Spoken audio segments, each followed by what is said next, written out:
So hey guys, welcome to confidential study, जहाँ हम पढ़ने वाले हैं एक्सरसाइज 1.2 के बारे में। सॉल्व करने वाले हैं हम लोग एक्सरसाइज 1.2, जहाँ पर हमारा पहला क्वेश्चन है जिसमें बताना है कि ट्रू और फॉल्स। पहला question, every irrational number is a real number. तो आप बताइए क्या होगा, ट्रू होगा कि फॉल्स? मेरे ख्याल से तो ये ट्रू होगा। क्यों ट्रू होगा? क्योंकि हमें पता है, मैंने आपको इंट्रोडक्शन में बताया था, real number is the group of irrational numbers and rational numbers. तो इसमें इरेशनल नंबर आता है, रियल नंबर में सारे के सारे इरेशनल नंबर्स आते हैं। तो ये हमारा क्या होगा, पहले का पहला हो जाएगा ट्रू। हमारा दूसरा आता है, every point on the number line is of the form root M where M is natural number. तो दूसरा क्या होगा? दूसरा तो मुझे फॉल्स लग रहा है। क्यों फॉल्स लग रहा है? क्योंकि अगर हम एक नंबर लाइन ड्रॉ करें तो नंबर लाइन पे पॉजिटिव और नेगेटिव दोनों नंबर्स आते हैं, और कोई भी नेगेटिव नंबर किसी नेचुरल नंबर का स्क्वायर रूट नहीं हो सकता। -4 एक एग्जांपल देखते हैं। तो ये क्या किसी नंबर का स्क्वायर रूट है? नहीं है, इसलिए हो जाएगा फॉल्स। अब हमारा आता है तीसरा हम देखेंगे। तीसरे में बोल रहा है every real number is an irrational number. तो ये क्या होगा, सही होगा कि गलत होगा? जाहिर सी बात है गलत होगा, क्योंकि रियल नंबर सिर्फ इरेशनल नंबर का परिवार नहीं होता है। रियल नंबर, सपोज मैं आपको एक तरीके से बताता हूँ। रियल नंबर को हम मानते हैं फादर। रियल नंबर के दो बेटे होते हैं, एक होता है इरेशनल और दूसरा बेटा होता है रेशनल नंबर। रेशनल, तो ये बोल रहा है क्या रियल नंबर सिर्फ इरेशनल नंबर का फादर है? तो ये गलत है, क्योंकि रियल नंबर रेशनल नंबर का भी फादर है, यानी कि ये स्टेटमेंट भी हमारा फॉल्स है। अब हम बढ़ते हैं हमारे दूसरे क्वेश्चन की तरफ, जहां पर बोल रहा है are the square root of all positive integers irrational? If not, give an example of the square root of a number that is irrational number. तो गाइज, इसका आंसर हम देखेंगे अब। तो हमारा ये दूसरा सोल्यूशन है। यार इसमें सोल्यूशन क्या है कह रहा है? तो क्वेश्चन साफ साफ दिख रहा है गलत है। Are the square root of all positive integers irrational? अगर सभी के सभी इंटीजर्स के जो स्क्वायर रूट होंगे वो इरेशनल होंगे? नहीं यार, हम एग्जाम्पल ले लेते हैं 4। इसका स्क्वायर रूट कितना होगा? 2। हम ले लेते हैं 16। 4 हम ले लेते हैं 36। 6, ये सब इरेशनल है। रैशनल है यार। जब ये रैशनल है तो जाहिर सी बात है ये हो स्टेटमेंट हमारा फॉल्स है। ये ट्रू फॉल्स का क्वेश्चन नहीं है, क्वेश्चन नंबर 2 है हमारा। लेकिन इसमें स्टेटमेंट दिया था if not give an example of the square root of number that is rational. तो हम आपको एक नहीं, दो नहीं, तीन एग्जांपल दे दिए। ऐसे भी कई सारे एग्जांपल्स आप लिख सकते हैं, जैसे कि √31 = 9। तो हम अब बढ़ते हैं हमारे तीसरे क्वेश्चन की तरफ, जहां पर हमें क्या करना है, so that √5 can be represented on a number line. अगर आपने हमारे इंट्रोडक्शन को पढ़ा होगा तो उसमें हमने आपको अच्छे से बताया था कि किसी भी रूट यानी कि किसी भी इरेशनल नंबर को कैसे नंबर लाइन पे रिप्रेजेंट किया जाता है। हम इसको अब फिर से नंबर लाइन पे रिप्रेजेंट करते हैं। इसको हम दो तरह से कर सकते हैं। पहला मैंने आपको पाइथागोरस थ्योरम की हेल्प से बताया था, और दूसरा जो नॉर्मली हमारे बुक में दिया गया है। तो अब सीखते हैं हम अपना √5 को नंबर लाइन पर रिप्रेजेंट करने का तरीका, रिप्रेजेंट करने का तरीका। तो सबसे पहले हमें क्या करना होगा, एक स्केल लेना होगा, उस पर खींचना होगा एक नंबर लाइन। खींचना आप लोग समझते हैं, ड्रॉ करना। ये हम तो भोजपुरिया हैं। एक नंबर लाइन लेते हैं, इसमें हम मार्किंग करते हैं हमारा 0, और फिर क्या करना होता है, एक यूनिट की हम बेस लेंगे 0 से, एक यूनिट की बेस लेंगे और एक यूनिट का परपेंडिकुलर लेंगे।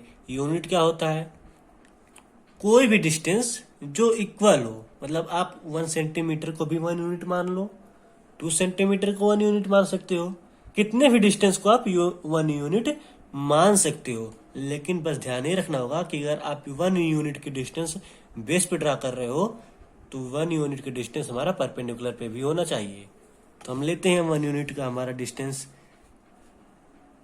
बेस हम 2 सेंटीमीटर नहीं 1 सेंटीमीटर मान के चल रहे हैं, फिर 1 सेंटीमीटर का हम परपेंडिकुलर ड्रॉ करेंगे और फिर इसके हम हाइपोटेनस को मैच करेंगे। इसको मैच करने के बाद हमें पता है, या फिर हम आपको बताते हैं, ये हमारा 1 यूनिट, ये हमारा 1 यूनिट। अगर हम फिर ये जो हाइपोटेनस होगा हमारा ये √2 होगा। कैसे √2 होगा? पाइथागोरस थ्योरम से हम आपको बताते हैं। बेस यानी कि 1 स्क्वायर प्लस हाइपोटेनस का स्क्वायर यानी कि 1 स्क्वायर इक्वल टू क्या होता है? Sorry, base plus perpendicular square equal to hypotenuse के स्क्वायर। अगर इसको हम नेम दे A B equal to O B square होगा। ठीक, तो हमारा ओ बी क्या हो जाएगा? 1 का स्क्वायर 1 प्लस 1 स्क्वायर प्लस 1 का स्क्वायर 1। ए ओ बी का स्क्वायर इधर आएगा तो रूट हो जाएगा। ओ बी इक्वल टू क्या हो जाएगा हमारा? √2, यानी कि हमारा ओ बी इक्वल टू √2। ठीक, अब क्या करेंगे? हम ओ बी को बेस मानेंगे और यहां से एक परपेंडिकुलर ड्रॉ करेंगे 1 यूनिट का। यूनिट चेंज नहीं होगा, ध्यान देने वाली बात है। फिर हम इसको अब इसका हाइपोटेनस मैच कर देंगे। अब इसको हम नाम दे देंगे सी। अब हमारा सी ओ जो होगा वो हमारा √3 हो जाएगा। कैसे √3 हो जाएगा? √3 का सॉरी √2 का स्क्वायर यानी कि ये बेस का स्क्वायर प्लस हाइपोटेन, यहाँ पर हमारा परपेंडिकुलर कितना है? 1 का स्क्वायर, ये रूट में आ जाएगा इक्वल टू ओ सी, यानी कि 2 का स्क्वायर √2 का स्क्वायर 2 प्लस 1 का स्क्वायर 1 इक्वल टू ओ सी, यानी कि ओ सी इक्वल टू हमारा क्या आ जाएगा? √3। ये सब नॉर्मल बातें आप लोग को पढ़े होंगे, लेकिन हम आपको बता दे रहे हैं फिर से। फिर हम √3 को बेस मानेंगे और यहां से खींचेंगे एक 1 यूनिट का परपेंडिकुलर और फिर इसको हम मैच कर देंगे ओ से। अब ये जो बनेगा ये हमारा बनेगा √4। इसी तरह हम कैसे √4 आया? √3 को बेस मानेंगे तो √3 का स्क्वायर प्लस ये 1 हमारा परपेंडिकुलर है तो 1 का स्क्वायर, √3 का स्क्वायर प्लस 1 का स्क्वायर इक्वल टू √4। ये हमारा हो जाएगा अंडर रूट में होने के बाद, यानी कि जब हम निकालते हैं हाइपोटेनस तो इसका हाइपोटेनस का स्क्वायर जब जाता है दूसरे साइड पे तो रूट में हो जाता है, तो √4 हमारा ये हाइपोटेनस हो जाएगा। फिर यहां से हम 1 यूनिट का ड्रॉ करेंगे परपेंडिकुलर, फिर इसको हम मैच कर देंगे। भैया कितना मैच कराओगे हमसे, ये हम क्या करें दोस्त मेरे, ये तो हमारे किताब की कहानी है, इससे अच्छी बात हमारी जुबानी है। इसके बाद हम आपको इससे आसान तरीका बताएंगे सॉरी माफ कीजिएगा, पाइथागोरस थ्योरम का यूज करके। ठीक, तो हम सॉल्व कर लेते हैं। ये हमारा हो जाएगा √5। फाइनली हम अपने मंजिल तक पहुंच गए हैं। कितने चले मंजिल ना मिली, मंजिल मिली लेकिन कितने देर में मिली यार। इसको हम नाम देते हैं यहाँ डी, यहाँ पर हम नाम दे देते हैं ई। तो हमारा लास्ट में जो ई ओ आया है √5, ये तो हमारा डिस्टेंस आया है √5 का, लेकिन इसे हम नंबर लाइन यानी कि इस लाइन पे, इधर x होता है इधर y, इसे नंबर लाइन पे कैसे लाएं? इस वाले रेखा पर कैसे लाएं? रेखा मतलब लाइन। तो हमें क्या करना होगा? इस 0 या O पे अपना निडल रखेंगे और अपने पेंसिल के हेल्प से, भैया आप तो पेंसिल बोल रहे हो लेकिन आपका तो पेन है, क्या करेंगे मेरे दोस्त? हमारे पास उतने पैसे नहीं कि हम पेंसिल खरीद सकें।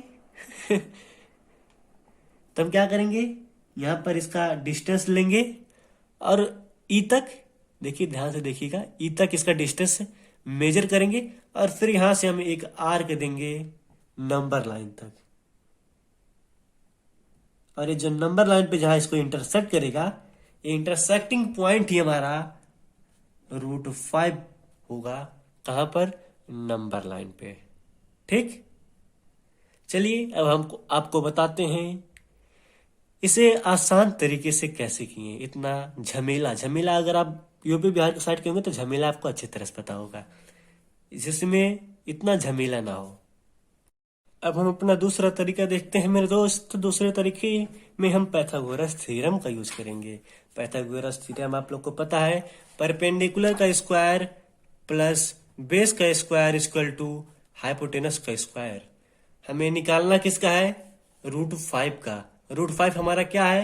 हाइपोटेनस होगा। लेकिन कैसे? हमें पता है। अच्छा, आप सोचिए कि हम √5 कैसे ला सकते हैं? कैसे? 2 का स्क्वायर प्लस 1 का स्क्वायर इक्वल टू हम √5 लिख सकते हैं। देखते हैं, ट्राई करते हैं। परपेंडिकुलर हम लेते हैं 2 और हम बेस लेते हैं 1। इसका स्क्वायर करेंगे इक्वल टू हाइपोटेनस स्क्वायर, यानी कि 2 2 4 plus 1 equal to hypotenuse square. Hypotenuse हमारा क्या हो जाएगा?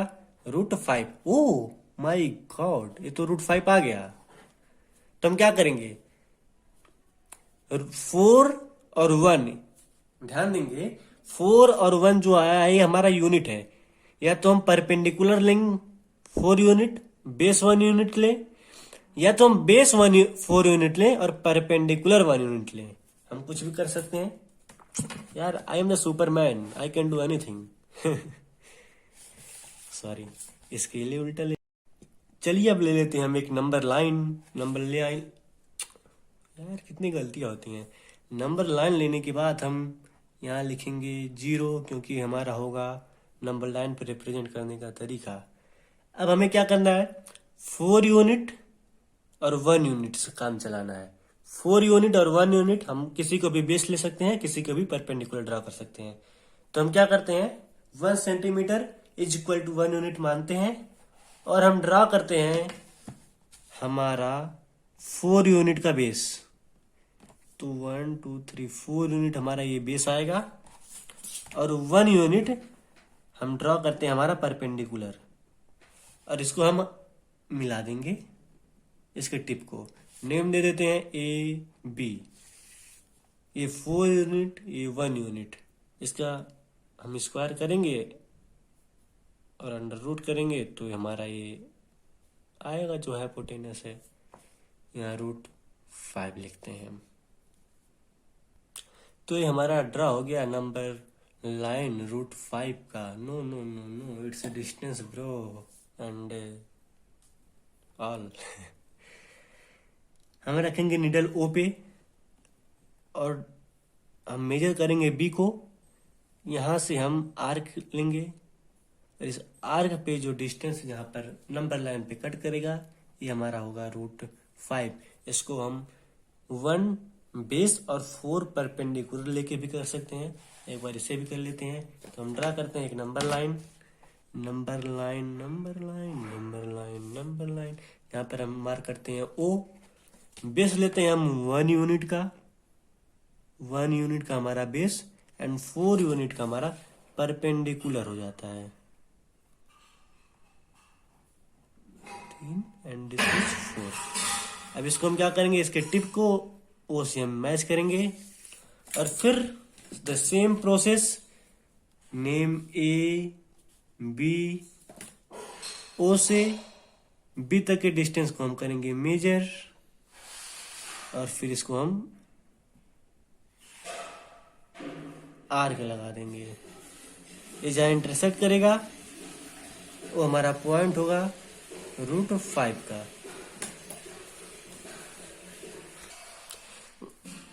दोस्तों, आपको देख के लग रहा होगा कि इसका डिस्टेंस कुछ ज्यादा ऐसा कुछ कम हो गया है, तो माफ कीजिएगा। मैंने गलती से इसे सिर्फ 3 यूनिट ही लिया था, लेकिन ये 4 यूनिट रहेगा। तो आप लोग इसको ध्यान दीजिएगा, ये 4 यूनिट रहेगा। इसको मैं गलती से 3 यूनिट बस लिया। तो 4 और 1 1 और ये 4, ये हमारा हाइपोटेनस होगा √5 का। और हमारा फिर चौथा क्वेश्चन दिया है क्लासरूम एक्टिविटी। तो आप उसको अपने क्लासरूम के अपने दोस्तों के साथ, अपने फ्रेंड एंड अपने girl and boy dot friend के साथ इसे अपने क्लास में कीजिएगा। तब तक के लिए good bye and see you letter.